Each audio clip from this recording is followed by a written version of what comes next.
Hello, we are here to talk today about what's called the zero product property and the quadratic formula. And these are both two different methods that we can use to solve what's called a quadratic equation. Quadratic equation is an equation that has a 2 as the biggest exponent. So let's take a look. Before we start, let's think about what you're actually doing when you solve an equation. When you solve for x, you're trying to figure out what value of x makes this equation true. So in this case, to solve this equation, I could start by adding 7 to both sides, and I get 2x equals negative 6. And then I use my inverse operation to divide both sides by 2, and I get x equals negative 3. What that really means is that negative 3, if I plug into the original equation for x, it would make that equation true. So 2 times negative 3 is negative 6, and then negative 6 minus 7 is negative 13, and negative 13 is negative 13. So that value for x, negative 3, makes that equation true. If I were to plug in any other number for x, 3.1, positive 3, 12, anything else, it would make that equation false, right? So we're trying to find the solution. We're trying to find the value for x that makes that equation true. Now, that equation that we just solved was linear. We call it linear because the biggest exponent was a 1. It's like 2x to the first power. What if we have equations that look like these? These are called quadratics. So when the highest exponent is 2, how do I solve that? If I were to say solve for x, get x by itself, well, you would hopefully say to me, well, here's an x and here's an x. They're not like terms. I can't combine them, because it's x squared and x. So how can I get like x by itself? Well, we're going to show you two different strategies today.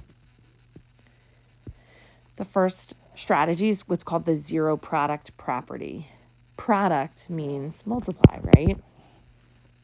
So here's what the zero product property says. We know that when two or more terms are multiplied together, if their product is 0, then one of the terms must have been 0. So in other words, if I have like 5 times something and the answer is 0, and I said, what is that something? Like 5 times blank is 0, you would say, oh, well, this blank is 0 because it has to be like 5 times 0. Automatically, when two things multiply to get 0, one of those things has to be 0. So we're going to use that factoring quadratic trinomials and difference of two squares. So we're going to use the zero product property and our factoring methods to solve quadratic equations. So here's a for example. If I have something that looks like this, x times x plus 7. So when I have like that parentheses and that x in front, that means x times x plus 7, right? Well, again, don't forget about our zero product property. If something times something equals 0, one of those something, right? So what I'm saying to you is I'm really multiplying x times x plus 7. And when I multiply these two things together, the answer is 0. So the zero product property tells me that either this had to be 0 or this had to be 0. Well, now let's think about what x would be, or what x could be. In order to make this first part 0, x would have had to have been 0. And in order to make this second part 0, if I want to make like x plus 7 equal to 0, this is going to be similar to our restrictions that we've talked about. You might know off the top of your head what x should be. If you don't, off to the side, you're going to write x plus 7 equals 0, and then you're going to solve that little equation.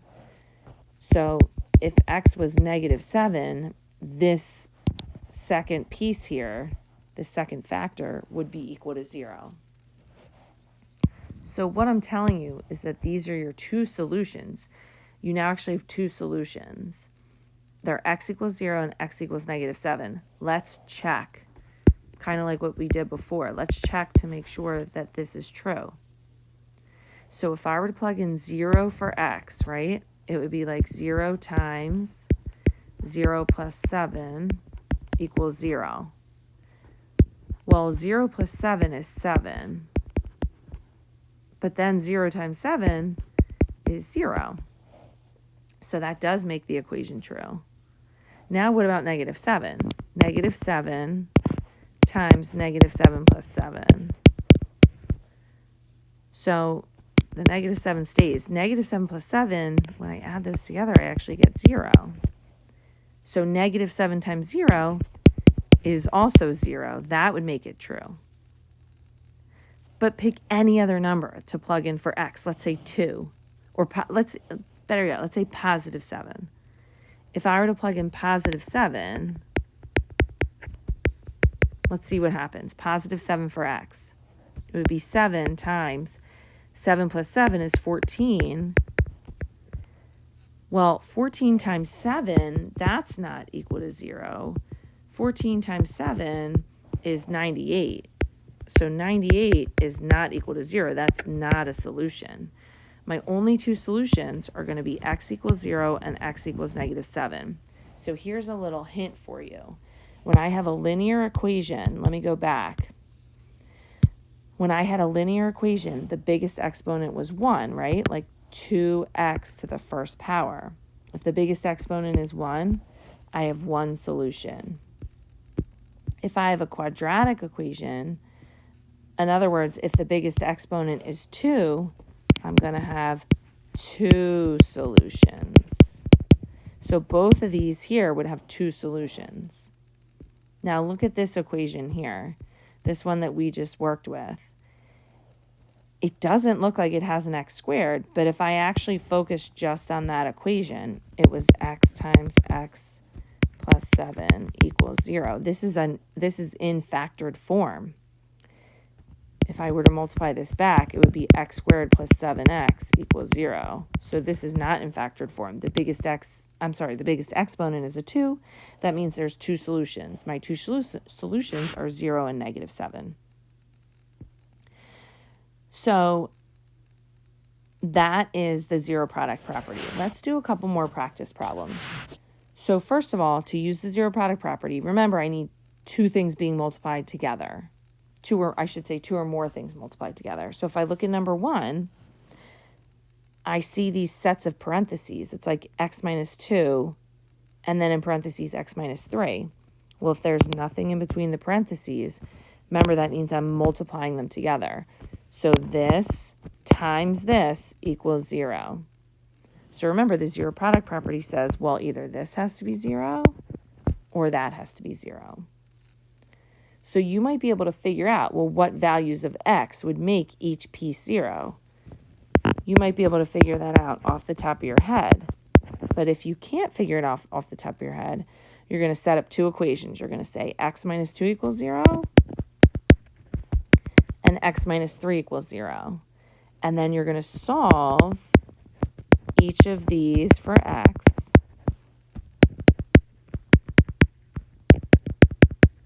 And you're going to see we're going to get two solutions.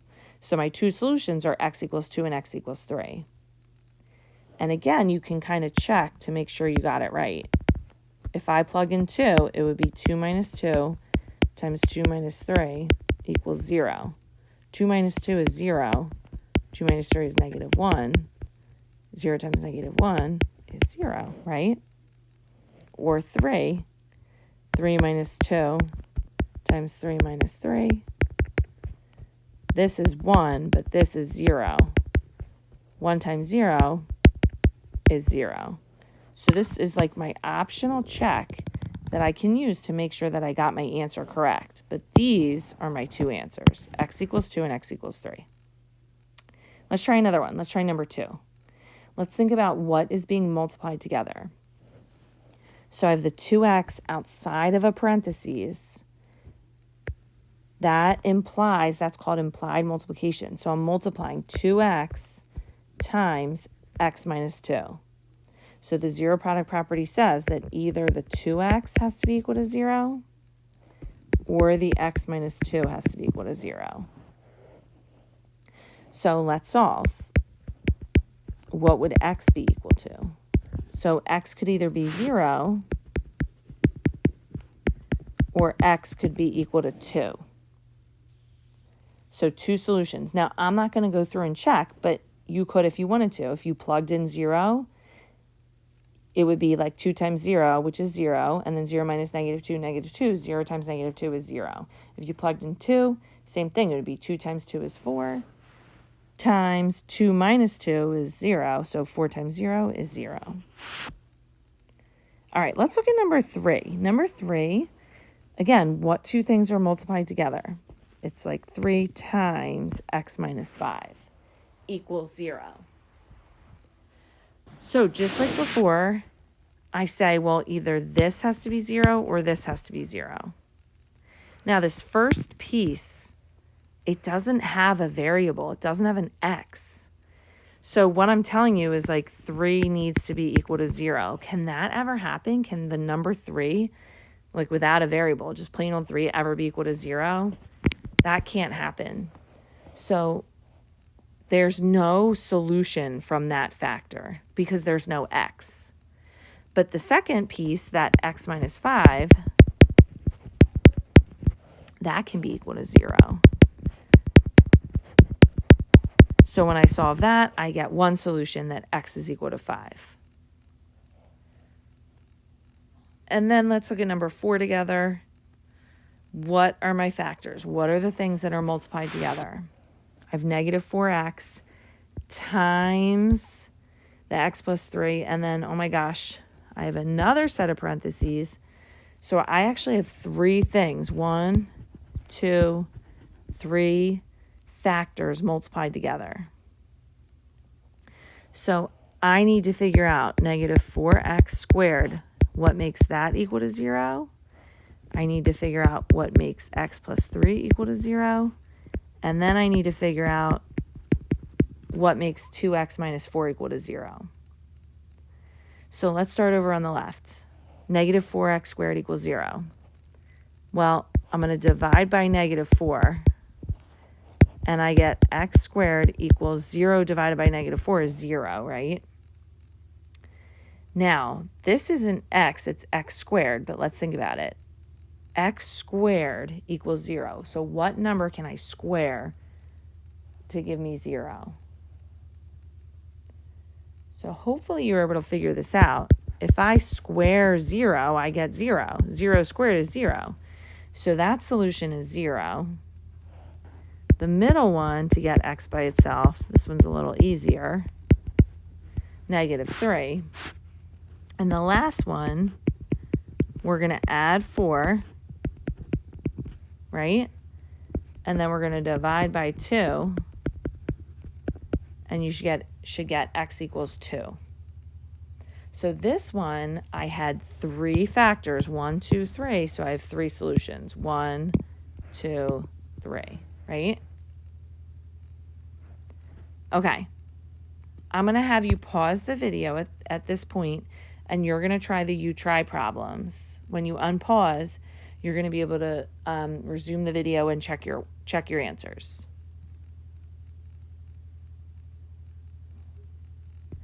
Okay, so here are the answers to the you try problems.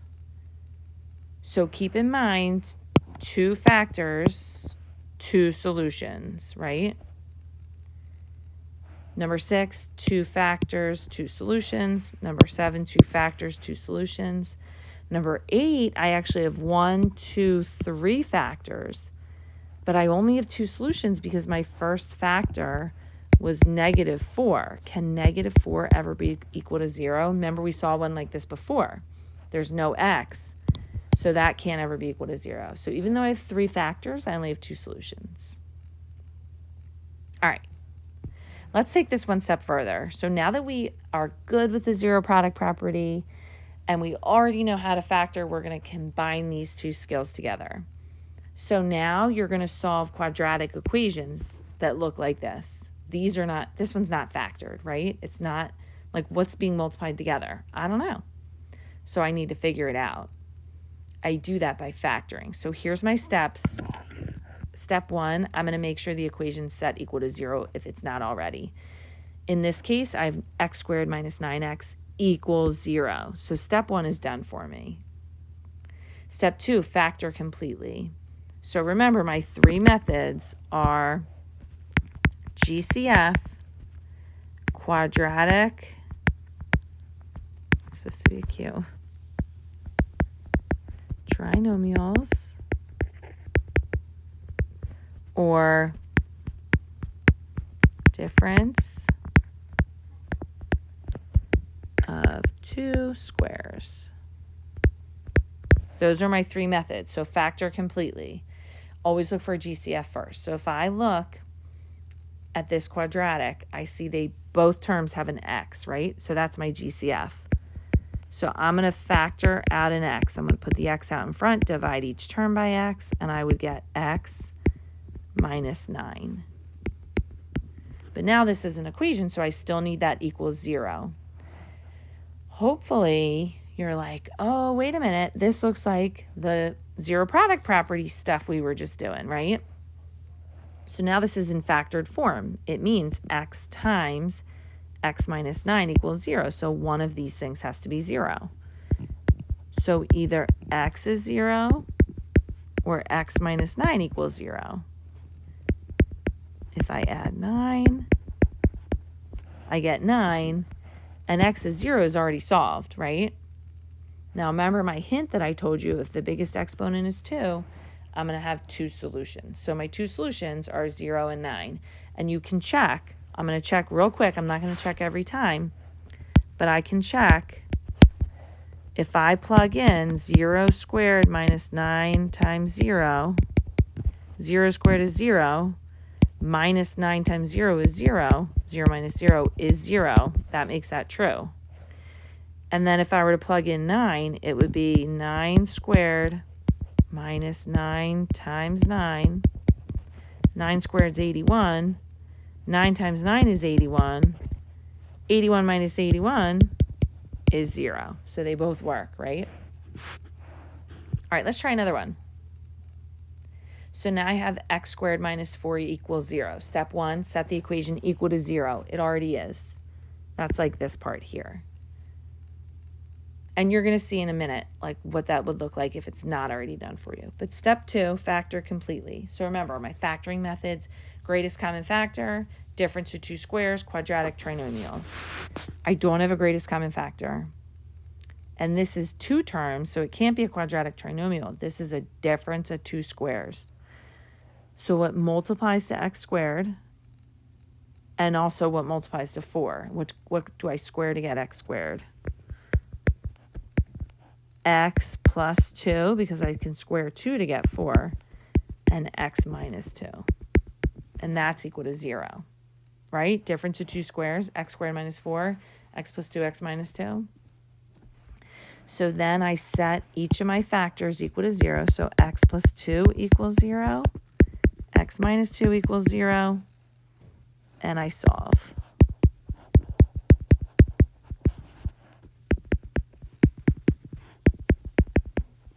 There's my 2 solutions. So positive 2 and negative 2. Okay, now look at this one. Step 1, set the equation equal to 0. I have x squared plus x equals 20, not 0. So I need to have it set equal to 0 in order to factor. So what I'm going to do is I want basically all my terms on one side. I want to get this 20 over here. I'm going to do that by subtracting 20 from both sides. Now, 20 isn't a like term with x squared or x, so I can't combine any like terms, so there we go. Now, I have x squared plus x minus 20 equals 0. Step 2, I can factor. No GCF, right? And I have 3 terms, x squared, x, negative 20. So this is a quadratic trinomial. I need to find the two numbers that multiply to negative 20 and add to 1. Remember, there's like a 1 there. So think about the two numbers that multiply. So multiply to negative 20 and add to 1. 5 and negative 4, right? So x plus 5, x minus 4 equals 0. Now I have my two factors, the two things multiplied together, this and this. So I can do x plus 5. Now I'm using my zero product property, right? And then solve. Minus 5. So x equals negative 5. And then over here, x is equal to 4. All right, perfect. You're going to pause the video here. You have some you try problems, and when you come back, you can check them.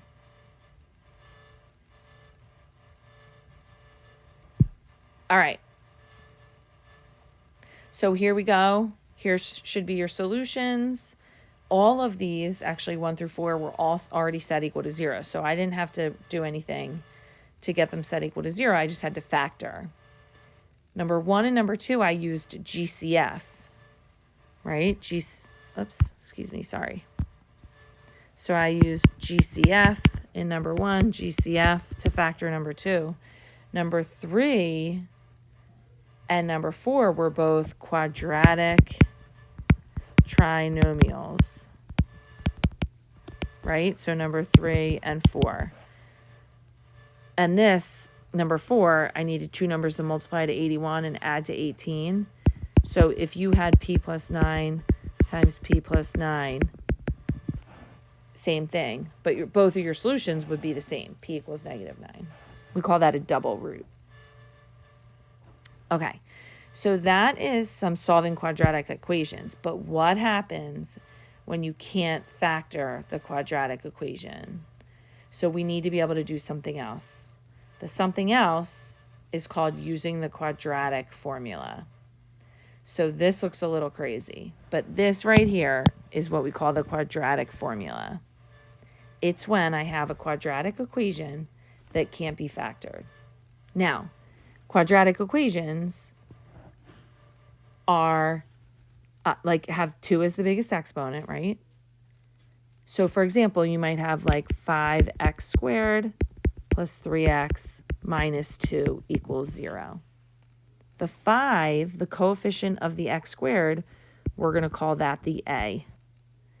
The coefficient of the of the x, we're going to call that the b. And then the plain old number, the constant, we're going to call that the c. So I would say, like, in this equation, a is 5, b is 3, c is negative 2. I would take all those values and plug into this crazy formula that you see here, and then I would simplify. And that would give me my solutions. Let's jump right in. So, on the left, 4x squared minus x minus 18 equals 0. Your first step is to identify a, b, and c to be able to use them in the formula that I have written for you up here. So remember, it's like ax squared plus bx plus c equals 0. So a is the coefficient of x squared. That's the 4, right? B is what's in front of the x. Well, what's in front of the x? It's just a negative, but it needs to be a number. It's really a negative 1, right? And then c is the plain old number, the constant, but don't forget about the sign. So your c is actually going to be negative 18. From here, you're just plugging numbers directly into the formula. So it's going to be x equals negative b. Well, b is negative 1. So it's negative 1 plus or minus the square root of b squared, so negative 1 squared, minus 4 times a times c all over 2 times a. So that looks like it's a lot, and it is. But You're just going to plug in and then you're going to simplify. When you simplify, you're going to do this one little piece at a time, and you're going to follow order of operations, or PEMDAS. PEMDAS tells me to start with the parentheses first. And if I have a bunch of parentheses, but I can't simplify anything inside the parentheses, right? So I'm going to start here at the beginning. Negative 1 actually turns into a positive 1, right? And the other easy piece is on the bottom of the fraction. On the bottom of a fraction, I just have 2 times 4. That's 8. So that's the easy stuff. The hard stuff is really what's under the square root. So now I go to under the square root. Under the square root, PEMDAS, parentheses, exponents, multiplication, division. So really what I have here is negative 1 squared. That's an exponent.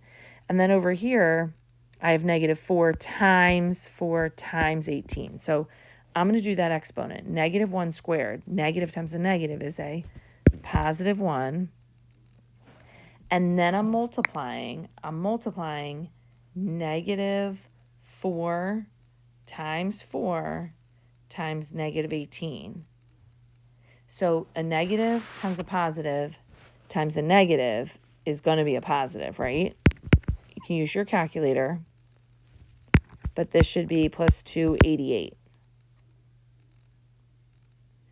So now I need to keep simplifying in that square root. 1 plus 288, that part's easy, right? But now I have this big square root.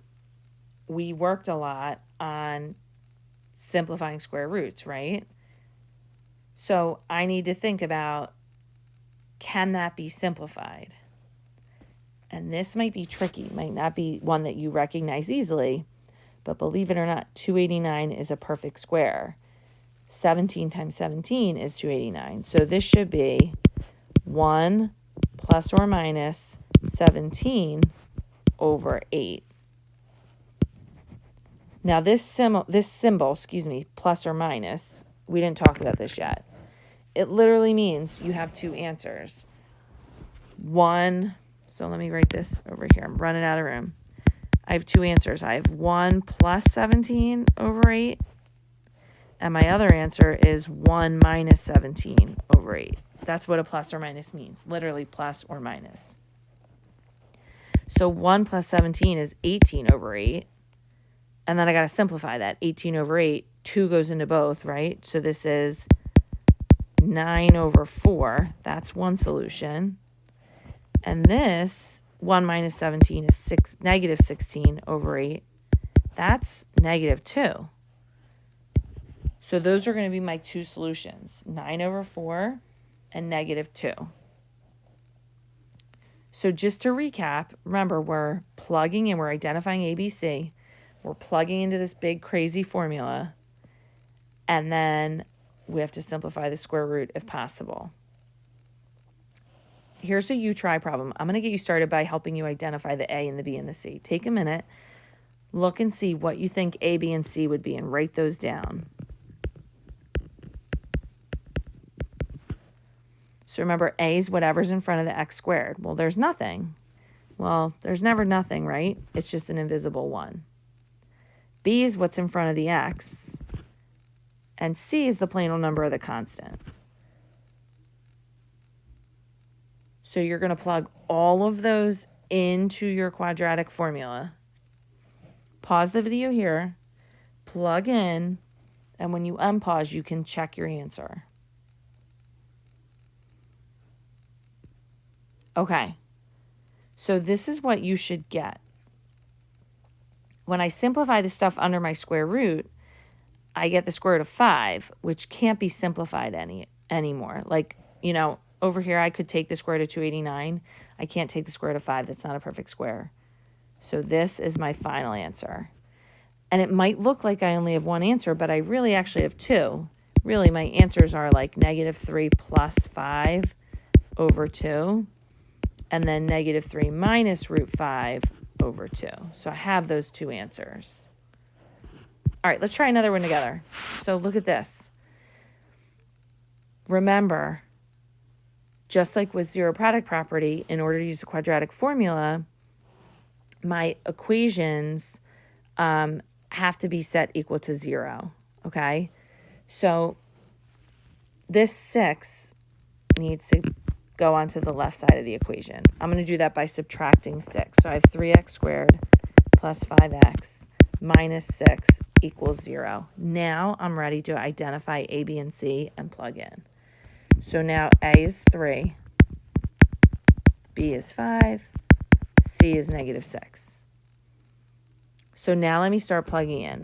X equals negative b plus or minus the square root of b squared minus 4ac means 4 times a times c all over 2 times a, right? Okay. Let's go through and simplify this just like we did before. So that negative 5, nothing happens there. You might even want to go through the easy parts on the bottom. 2 times 3, I got that. That's 6, right?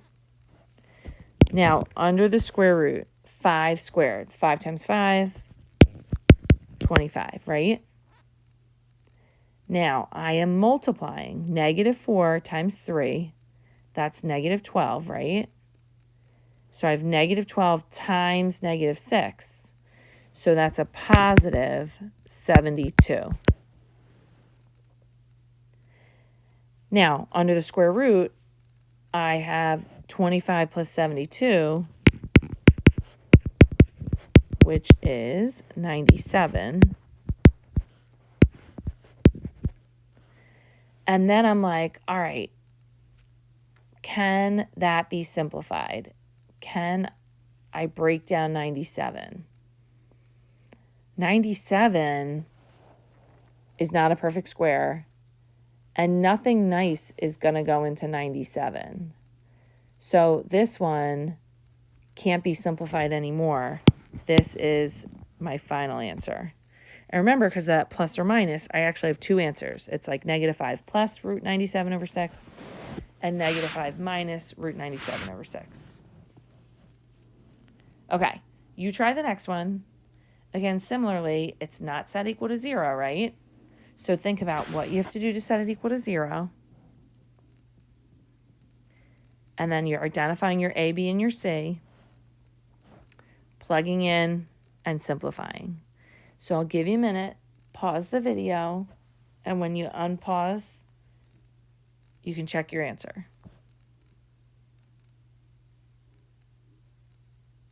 All right, hopefully you paused the video and you went through this. Let's check our answer. So to get this set equal to 0, my first step would be to subtract that 4 from both sides, right? This cancels. 4 minus 4 is 0. When I subtract 4 from the other side, I don't have any like terms for it to combine with. Next step, I'm identifying A, B, and C. Hopefully you got that. And then that should give you your final answer. So you should have x equals negative 3 plus or minus root 17 over 2. And again, similarly, square root of 17, 17's a prime number, can't simplify it. So I'm leaving it like that.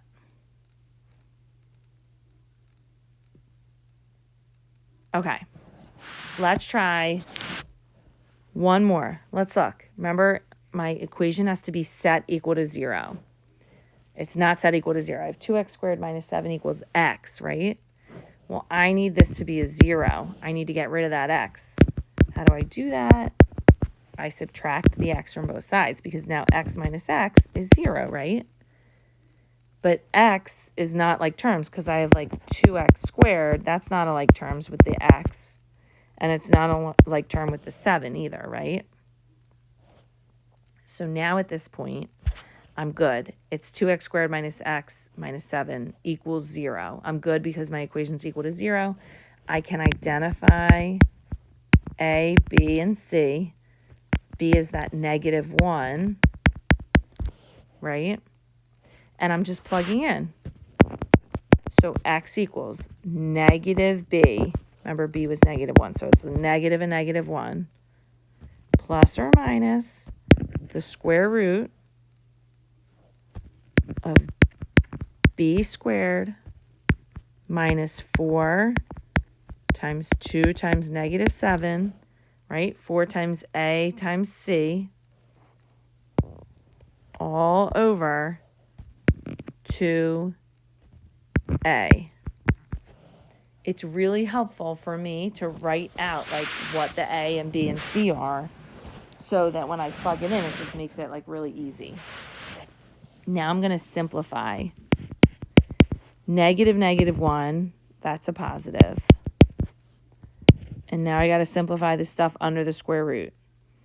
-1 squared means -1 times -1. So that's a +1. And then, remember, I'm multiplying the rest of the stuff together. So what's -4 times 2? That's going to be a -8. But then times a -7 is a +56, right?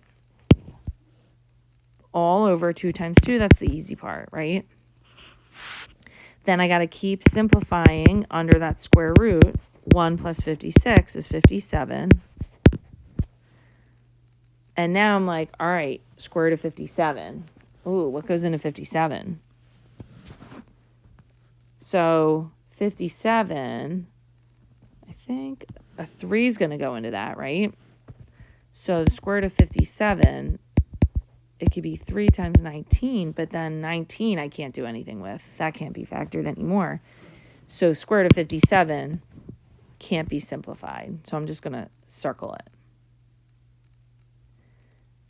All right, you try this next problem here. Pause the video at this point. You try it. Remember, you got to set it equal to 0 first. So think about, what am I going to do to get x equal, or I'm sorry, to get, excuse me, not x equals 0. What am I going to do to get the equation set equal to 0? Solve, or identify your a, b, and c, plug in, and then simplify. So pause and try it.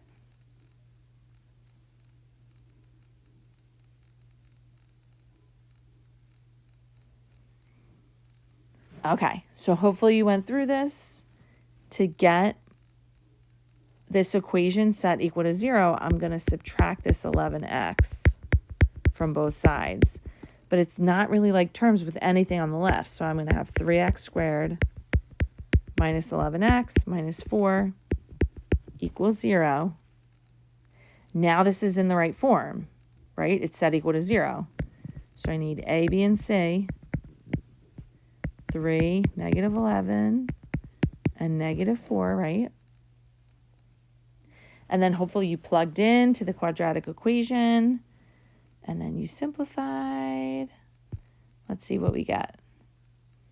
So this one, under the square root, ended up being a perfect square. So I think under the square root, I ended up having, what'll it be? You would have had 121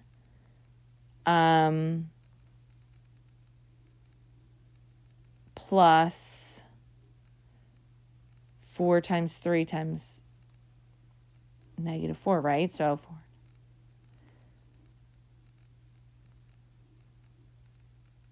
So you would have had 121 plus 48, which is 169 under the square root, right? And the square root of 169 is, that's a perfect square. It's 13. So you could simplify this. We could break this apart, kind of like what we did previously. I'm going to jot this down for you real fast.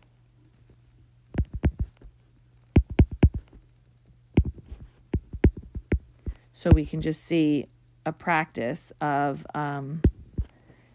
how we would simplify this. So you hopefully plugged in your a, b, and c, and you got everything simplified to this, right? And then you should say to yourself, oh, wait a minute, square root of 169, that's 13. It's a perfect square, right? So remember, this plus or minus literally means x could be 11 plus 13 over 6, or x could be 11 minus 13 over 6. Well, what's 11 plus 13? Right? 24 over 6. And that's 4. So there's one of your answers. 11 minus 13, that's negative 2 over 6. That's a fraction that I got to reduce. And that's how I get to that negative 1/3. My two answers. Right? So sometimes if I can't simplify the square root, my answer is going to be like ugly like this. But sometimes if I can simplify the square root, I'll end up getting like nice whole numbers or fractions. All right, that is it for today. Thank you so much for watching.